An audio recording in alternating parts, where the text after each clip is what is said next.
शहर कराची एक बार फिर बुनियादी सहूलियात के बहरान की तस्वीर बन चुका है। यूनिवर्सिटी रोड हो, सफूरा गोड हो, सोहराब गोड हो या दीगर मसरूफ इलाके, जगह जगह टूटी सड़कें, अधूरी खुदाइयाँ और गर्द गुबार ने शहरियों की जिंदगी अजीरन बना दी है। मगर इस वक्त सबसे ज्यादा तशवीशनाक सूरत हाल मलिर सऊदाबाद और लियाकत मार्केट के दरमियान देखने में आ रही है, जहां गुज़िश्ता महीने एक बड़ी खुदाई के बाद काम मुकम्मल तौर पर रोक दिया गया है। न कोई तामीराती अमला मौजूद है, न मशीनरी, न ही हिफाजती इंतजामात और न ही अवाम की रहनुमाई के लिए कोई साइन बोर्ड नस्ब किया गया है।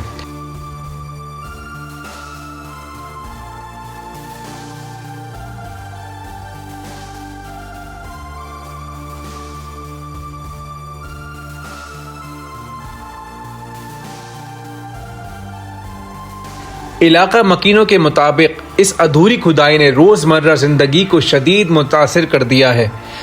गर्द और मिट्टी के बादल हर वक्त फ़िज़ा में मौजूद रहते हैं, जिसकी वजह से बच्चों, बुज़ुर्गों और मरीज़ों को सांस लेने में शदीद दुश्वारी का सामना है।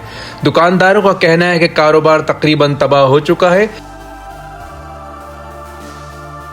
क्योंकि ख़रीदार इस रास्ते से गुजरने से भी घबराते हैं। कई अफराद ने शिकायत की कि बार बार मुतल्लिका इदारों को आगाह करने के बावजूद अब तक कोई खातिर ख्वाह इक़दाम नहीं किया गया। शहरी सवाल उठा रहे हैं कि अगर खुदाई की गई थी तो मनसूबा मुकम्मल क्यों नहीं किया जा रहा? अगर ये तरक्याती काम है तो फिर आवाम को रिलीफ कब मिलेगा? लोगों का कहना है कि हुकूमत की खामोशी और मुतल्लिका इदारों की गफलत ने इन्हें ज़हनी अजियत और शदीद मुश्किलात में मुब्तला कर दिया है। एहलियान इलाके ने सिंध हुकूमत और मुतल्लिका महकमों से फौरी नोटिस लेने का मुतालबा करते हुए कहा है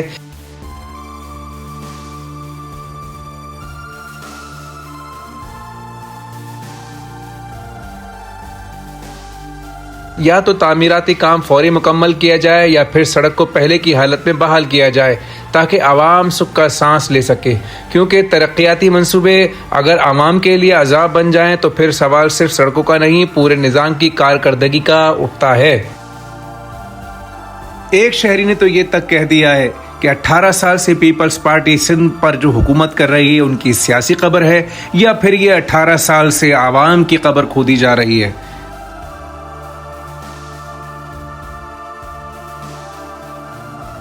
कराची के शहरी इस वक्त बहुत परेशान हैं, उनका कोई पुरसाने हाल नहीं। हमारी वीडियो आपको पसंद आई हो तो लाइक, शेयर और फॉलो करना ना भूलिएगा। और अगर आप हमें फॉलो, सब्सक्राइब और कमेंट करेंगे तो यकीनन हम आपको ऐसे पोश इलाकों की वीडियो बनाकर भेजेंगे कि जहां इस वक्त मंसूबा बिल्कुल नाकाम है और लोग यही सब कुछ दुनिया के आगे पेश करना चाहते हैं।